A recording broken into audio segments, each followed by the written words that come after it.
తిరుమల తిరుపతి దేవస్థానం chairman BR నాయుడుపై చర్యలకు CM Chandrababu భయపడుతున్నారా? TTD chairman హోదాలో ఉన్న వ్యక్తి రాసలీలలో బయటపడినా ప్రభుత్వం ఎందుకు చర్యలు తీసుకోలేకపోతోంది? పైగా బిఆర్ నాయుడిని ముఖ్యమంత్రి చంద్రబాబు తన వెంటే ఎందుకు తిప్పుకుంటున్నారు?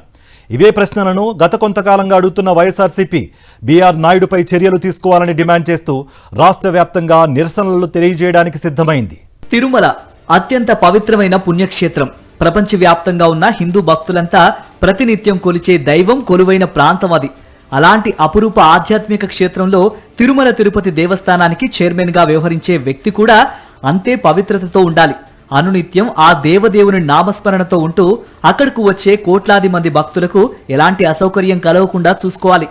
ఈ విషయం తెలిసి కూడా టీటీడీ చైర్మన్ బిఆర్ నాయుడు అత్యంత నీచమైన పనులకు పాల్పడ్డారు. ఆయనకు గాని ఆయన్ను నియమించిన చంద్రబాబుకి గాని అసలు దేవుడంటే భయం లేదు అనే విమర్శలు వెల్లువెత్తుతున్నాయి. టీటీడీ చైర్మన్ బిఆర్ నాయుడి రాసలీలల వీడియోలు వెలుగులోకి వచ్చాయి. ఒక బ్రాహ్మణ ఒంటరి మహిళను చేరతీసి ఆమెను మోసం చేసిన వైనం వెలుగు చూసింది. ఈ విషయం తెలిసాక ప్రపంచవ్యాప్తంగా ఉన్న హిందూ భక్తుల మనోభావాలు తీవ్రంగా దెబ్బతిన్నాయి. అసలే తిరుమల లడ్డూ ప్రసాదంపై చంద్రబాబు చేసిన నీచమైన వ్యాఖ్యలు ప్రపంచవ్యాప్తంగా తీవ్ర కలకలం రేపాయి. తిరుమల మహాప్రసాదం లడ్డూపై తప్పుడు కూతలు కూసిన వారందరూ క్షమాపణలు చెప్పాలనే డిమాండ్ ప్రపంచవ్యాప్తంగా వినిపిస్తోంది. ఆ మంటలు ఇంకా చల్లారక ముందే టీటీడీ చైర్మన్ బిఆర్ నాయుడి రాసలీల వీడియోలు ఫోటోల రూపంలో వెలుగులోకి వచ్చాయి.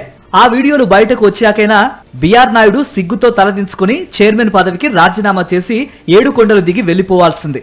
కానీ ఎంత మాత్రమూ సిగ్గు ఎగ్గు లేకుండా ఆయన ఏడుకొండల మీదే తిష్టవేశాడు. సీఎం చంద్రబాబు ఆయనపై ఎలాంటి చర్యలు తీసుకోలేదు. ఒక్క మాటలో చెప్పాలంటే ఆయన వెనకేసుకొస్తున్నారు కూడా. ఒంటిమిట్టలో జరిగిన శ్రీరామనవమి వేడుకల్లో పాల్గొన్న బిఆర్ నాయుడు సీఎం చంద్రబాబుకు పుష్పగుచ్చం అందించి మరీ స్వాగతం పలికాడు. అంటే చంద్రబాబు బిఆర్ నాయుడుల బంధం ఎలాంటిదో ప్రత్యేకంగా చెప్పాల్సిన పనిలేదు.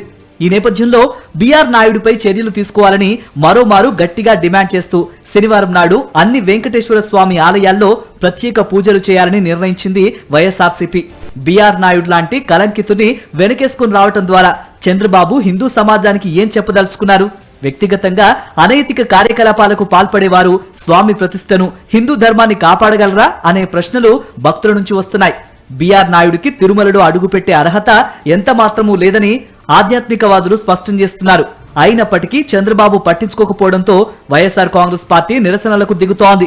రాష్ట్ర వ్యాప్తంగా వచ్చే శనివారం నాడు అన్ని అసెంబ్లీ నియోజకవర్గాల్లోని వెంకటేశ్వర స్వామి ఆలయాల్లో ప్రత్యేక పూజలు చేయాలని నిర్ణయించింది. తద్వారానైనా చంద్రబాబుకు మంచి బుద్ధి కలగాలని బిఆర్ నాయుడిపై చర్యలు తీసుకోవాలని డిమాండ్ వినిపించబోతున్నారు వైఎస్ఆర్సీపీ నేతలు.